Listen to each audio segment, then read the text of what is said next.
Right now at noon, there is a threat for severe weather today. We'll get an update as the First Alert weather team monitors a system moving our way. This is News 3 at noon. Good afternoon and thanks for joining us for News 3 at noon. I'm Josh Breiter. Mark Kane is off this week. We're going to start with meteorologist Karin Swanson. Karin, a very active day underway today. Yeah, you know, we've had those rounds of showers and thunderstorms head across southern Wisconsin so far today. Some of those have produced some heavy downpours of rain, and we have had some reports of some funnel clouds, possibly even a tornado over into eastern Grant County and western Lafayette County. We do have that alert day in the forecast for the rest of today for high winds, hail, heavy rainfall, possibly another isolated tornado as well. Take a look at what's happening right now. We do also have a flash flood watch in effect.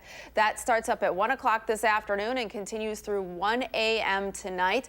We're looking at that for the far southern part of Wisconsin into northern Illinois. Here's where the most recent storms are located. You can see some of those stronger storms over toward Grant, Lafayette, Crawford, and Richland counties right now. None of those are severe at the moment, but some may be producing some heavy downpours of rain and perhaps some hail embedded in there as well.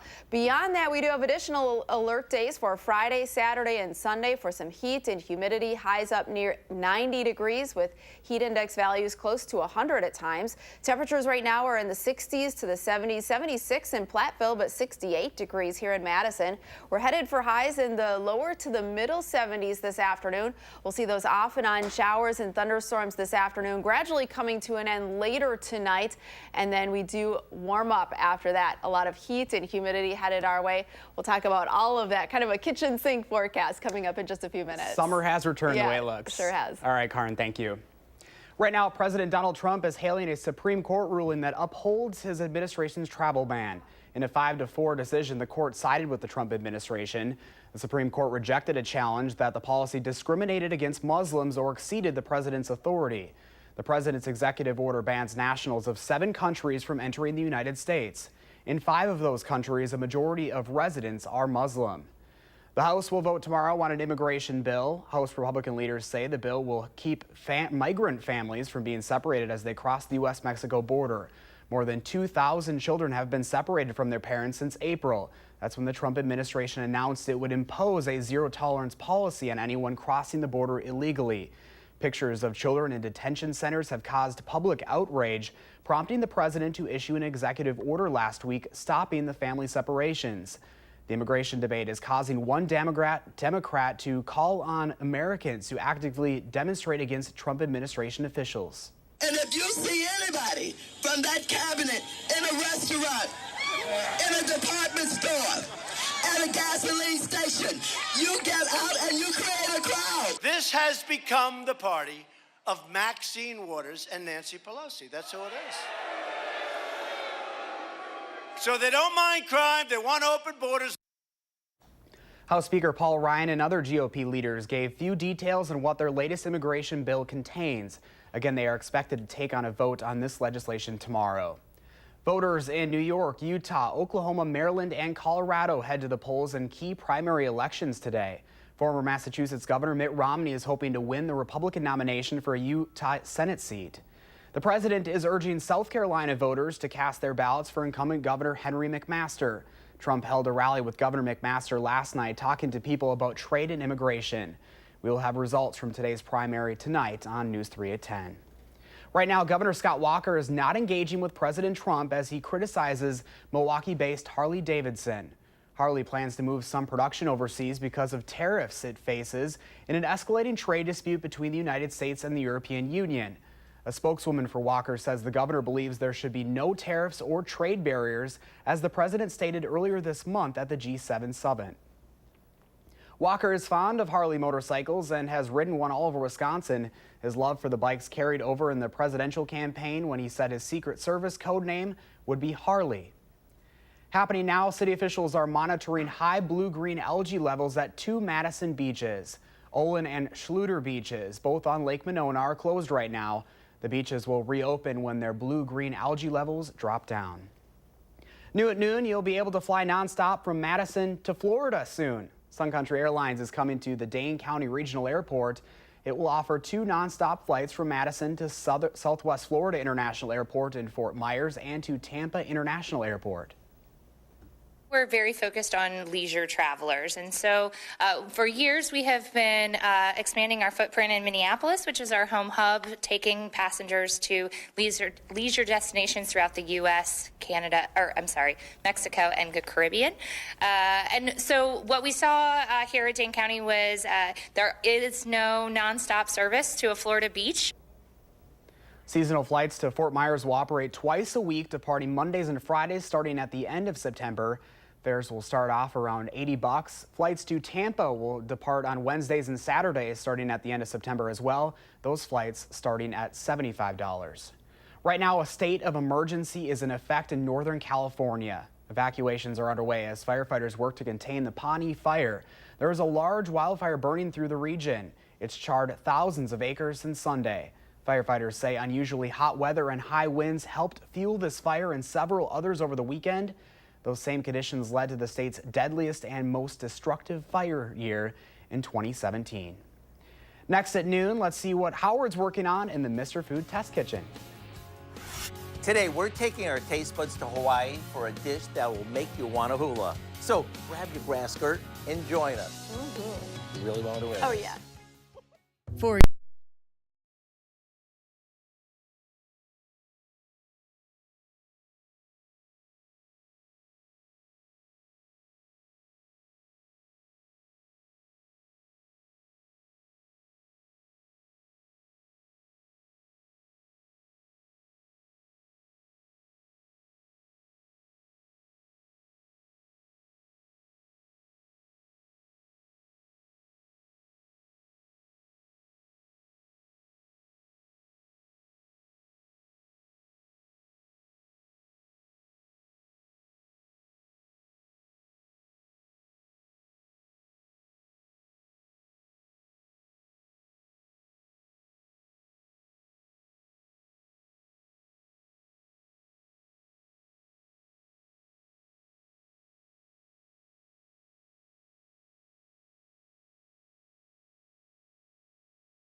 Since many of us will find ourselves traveling this summer, I thought I'd share one of my favorite things to do when visiting a new place. It's eating like a local. You know, going to places that aren't necessarily fancy, but have the best local fare. In fact, this past year, we actually assembled our favorite recipes from across the country in a new cookbook. It's called the Ultimate Recipes Across America Cookbook. And today, I want to share a chicken recipe with you that's from Hawaii, which is perfect for this time of year. We begin by rubbing a split chicken with a dry rub that we've thrown together using a few basic spices. Now, we roast the chicken on a wire rack in a 400-degree oven. To make our chicken really moist and flavorful, we'll turn it and baste it every 10 minutes. As for the basting sauce, That's simply a combination of pineapple juice, soy sauce, ketchup, sherry, brown sugar, and ginger. One bite, and it's no wonder why this is so popular on the Big Island. Between the juicy meat and the tropical Asian-inspired glaze, this chicken is downright irresistible. To get the recipe for what we call Hawaii's Huli chicken, simply visit our website or pick up a copy of the cookbook. I'm Howard with Kelly in the Mr. Food Test Kitchen, where today we found Huli Huli way. for you to say. Ooh, it's so good. Our registered dietitian joins us in studio to answer your nutrition questions in just a few minutes. Plus, we're expecting severe weather this evening. Karin has our first alert forecast update when we come back.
Right now, Venmo is expanding its services, and one company is paying people to take off around the 4th of July. Here's Diane King Hall with today's Money Watch report.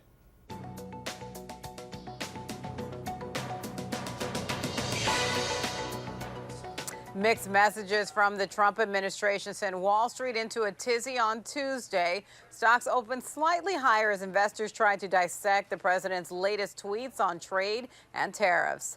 General Electric is officially out of the Dow Jones Industrial Average today, and with the departure, it is announcing plans to shed another business. GE plans to spin off its healthcare unit and will also unload its stake in oilfield services company Baker Hughes. GE has been cutting divisions to pay down massive debt. Monday, the company revealed it's selling its distributed power unit for $3.25 billion. Venmo is not just for your phone anymore. The mobile payments app announced that it is issuing a debit card you can carry in your wallet. The card would be linked to your Venmo account. It would still allow users to monitor transactions and split charges with friends.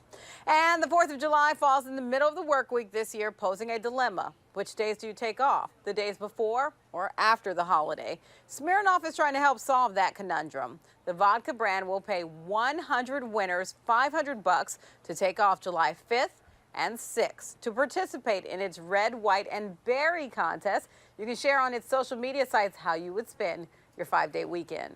And that's your CBS Money Watch report. For more, head to cbsmoneywatch.com. At the CBS Broadcast Center, I'm Diane King Hall. And at the noon hour at the stock markets right now, both the Dow and NASDAQ up on the day. Let's check in now with Q106 Farm Director Pam Yonke. Pam, good afternoon. Hey, Josh, welcome to the Noon Show. We are keeping an eye on the tariff trade and talk and what's going on Wall Street, as well as what's going on in our commodities. Just like the Dow Jones Industrial Average and NASDAQ, we're up a little bit on the midday, or at least mixed when it comes to corn, soybeans, and wheat. If you're planning on heading out for a picnic during the 4th of July break, expect to pay just a little bit more this year compared to last. Amy Eckelberg with the Wisconsin Farm Bureau Federation says that the market basket survey they do of picnic ingredients to feed 10 is up 33 cents this year compared to last. So what items are we paying a little bit more for this year? Well, it looks like ketchup is up about 15% and watermelon is up about 28%. Meanwhile, as far as those products that you're going to save a little this year, looks like ground round or the hamburger, that's down, and chocolate milk down about 15% for that picnic basket. You want to see a complete list of the ingredients? I've got it up now, fabulousfarmbabe.net. You know, we talked so much about corn, soybeans, wheat, and dairy and the impact these tariffs could have. Let's not forget about Wisconsin specialty crops, cranberries, ginseng, and the red kidney bean, navy bean, and pinto bean business. They're looking at a 25% tariff out of the European Union, where more than 70% of their product ends up. That could cost that industry $25 million immediately, and that's a market they cannot replace. Today, barrel cheese is unchanged in Chicago at $120.5. 40-pound block cheese up a penny, thank goodness, at $146, but butter's down another penny at $224.5. That's all right, Josh. Just in time. The strawberry season is just getting to wrap up. We'll keep that butter price manageable, so when Wisconsin sweet corn is ready, you can slather it all over the place. And I'll tell you, with the way that the weather is stacking up for later this week, we'll be able to hear the sweet corn and anything else out there growing just by listening. It's going to be a hot, sticky one, but today, not so bad. Not so bad. All right, Pam, thanks so much. Yep. All right, turning to weather now, Carr, we're making you work for your money today. Yeah, we've got a lot in this forecast. The heavy downpours of rain this afternoon and then that heat and humidity for later this week. Here's where the latest stronger thunderstorms are located across the eastern part of Grant County over into the western part of Iowa County, down into Lafayette County, seeing a couple of clusters of storms as well. Nothing that has a severe thunderstorm warning right now, but we did have that one stronger storm move through the Platteville area over into Rui earlier. That triggered a possible tornado in that area. That storm has now dissipated somewhat, but still watching some of those showers and thunderstorms across the southwest part of the state, heading off to the northeast this afternoon. And we'll continue to watch for some development over the next few hours. This is our future radar over the next 3 hours, continuing to show some of those thunderstorms develop. Some of those could contain some heavy downpours of rain, perhaps some hail, as well as some gusty winds, and still the chance for an isolated tornado as we head through this afternoon. Here's the latest radar across the region, and you can see this rotation on the map right around an area of low pressure. That low pressure system is going to continue to slide to the east as we head through this afternoon, triggering those additional showers and thunderstorms. And this is the latest from the Storm Prediction Center, showing that risk area for severe storms just into the southern part of Wisconsin. Here's where the greatest threat will be located, in that yellow slight risk area. Just to the north of there is where we have a marginal risk of seeing a strong or severe thunderstorm. So we'll continue to keep watching this afternoon. So far, the storms today have been spotty. Some areas have stayed completely dry. Other areas have seen some quick, heavy downpours of rain. In fact, some areas picking up a quick 1 inch or more of rain with some of those storms rolling through. And with that, we do have that flash flood watch in effect. That starts up at 1 o'clock this afternoon and continues until 1 a.m. in the morning. That includes the southern tier of counties across the southern part of Wisconsin over into northern Illinois. Some areas may pick up another quick 1 inch plus of rain with some of those storms moving through. Temperatures right now are sitting at 68 degrees. Winds are out of the southeast at 10 miles per hour. Notice the contrast in those temperatures. Warmer down to the southwest, closer to that warm front. 74 right now in Platteville, but 67 up toward Juneau. Across the rest rest of the region, we do have those temperatures generally in the 60s and 70s, some heat down to the south, some 80s showing up on the map. There's that low pressure system I was mentioning. That's going to continue to slide through the region this afternoon into tonight with those scattered showers and thunderstorms. We should start to dry it out into tomorrow, but still seeing more clouds than sunshine, then getting into more sunshine on Thursday. That next warm front passes us by, and that's really going to crank up the heat and humidity later this week. So scattered thunderstorms this afternoon. Some could be strong or severe, and some heavy downpours of rain will also be possible. High of 73 degrees. Then tonight down to 63. Thunderstorms will end late tonight. Here's that future track forecast showing those showers and thunderstorms making their way through southern Wisconsin this afternoon into tonight. Most of those dry up into tomorrow, but still seeing quite a few clouds around the area tomorrow as well. As far as that precipitation potential, most areas seeing in the quarter to half-inch range, but if those thunderstorms are right on top of you, look for a quick inch or more of rain to accumulate this afternoon and into this evening as well. Behind that, we'll see a mixture of clouds and sunshine tomorrow with highs back to the upper 70s, and then it's after that we see that heat and humidity building. We have several alert days in the forecast for that heat and humidity. A couple of isolated thunderstorm chances Thursday night into early Friday. A better chance towards Saturday night into Sunday. Heat and humidity sticking around next week as well. Just a little busy. A little busy, yeah. There's a lot going on in the weather office, but we'll keep monitoring the situation and keep up with the updates. All right, Karen, thanks so much. There's more to come on News 3 at noon. Up next, eating healthy is hard enough to do, let alone when you're surrounded by treats at work. We're discussing ways to resist these treats, and our registered dietitian joins us in studio to answer your questions. Just call 270-9933 during the break. We'll be right back after this.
And welcome back at noon. We've got Michelle Swader with Unity Point Health here today. And one of those things that we all have to deal with, and we have a big problem here in the newsroom, is those treats. And those calories can really add up. They can. Actually, the CDC just came out with a study. They did a survey of over 5,000 people across the nation, and they found that a quarter of the people eat regularly foods from work, and that can add 1,000 to up to 1,300 calories to the day that they've already eaten before. So it definitely is a big problem. So it's one of those things, I know we always think, okay, I'm going to go into the day, I'm going to eat really healthy, but it's hard when those things are, right out in front. What do you kind of recommend people to do? Right.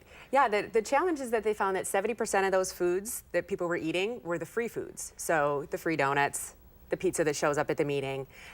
So if you are in a position to make policy, you could always set some rules. The best way to be strict about it for yourself is just to make sure that you eat what you bring. And it's not as easy as it sounds, but knowing how many calories that can contribute, it can be very significant. And maybe one of those things you can treat yourself here and there, but maybe not have that all-out course, right? Pick your favorite, take one piece of pizza, do those kinds of things. If you still feel like you want to participate, but you don't necessarily need the surprise of the donuts that kind of just showed up today. So. All right, and we do have some calls coming in right now, so we're going to take our first one here. We've got Cindy in Madison, and Cindy, what's your question? Yes, I have a question in regard to sodium, foods that recommended sodium foods. What I'm finding is that most sodium foods are also high in potassium, so I would like some additional recommendations. Right, so there are a lot of foods that are processed that are high in sodium. And so the best way to get potassium without a lot of the added sodium is to eat your natural fruits and vegetables. A lot of cheeses, meats, things like that will have sodium anyway. So eating natural is the best way to get the nutrients without the extra sodium. All right, thank you, Cindy. Actually, I'm looking for higher foods that are higher in sodium. Oh, higher in sodium. Okay. Yeah. So depending on what your needs are and what your preferences are, a lot of people will throw a pickle on their sandwich or have pickles or olives on the side. They will go ahead and have some cheese. Cheese is kind of surprisingly salty. There is quite a lot of sodium in baked goods, too, because of the baking soda and the baking powder. All right, thanks, Cindy. We're going to take one more call here very quickly. We've got John. What's your question? My question is about soy and soy products, specifically tofu. I like to rub that in with rice and other vegetables in a stir fry, and I often see the phrase on various foods, no soy included. Is there some problem with soybeans as a protein source? Not necessarily. One of the reasons that it is labeled that way is because it's a major allergen. And so there are several allergens that are the major allergens, and so that has to be labeled. And so people that have that concern are looking for that. But for you, it wouldn't matter. All right. Well, thanks for calling in today. Again, that's our time, and we're going to send it over to Carm for a final check of weather. Thunderstorms at times this afternoon. Some could be strong or severe. Some heavy downpours of rain will be possible, and we can't rule out a chance of an isolated tornado as well. We're watching those storms across southwest Wisconsin right now. All right, Karen, thank you. Thanks so much for joining us. We'll see you back here live at 4.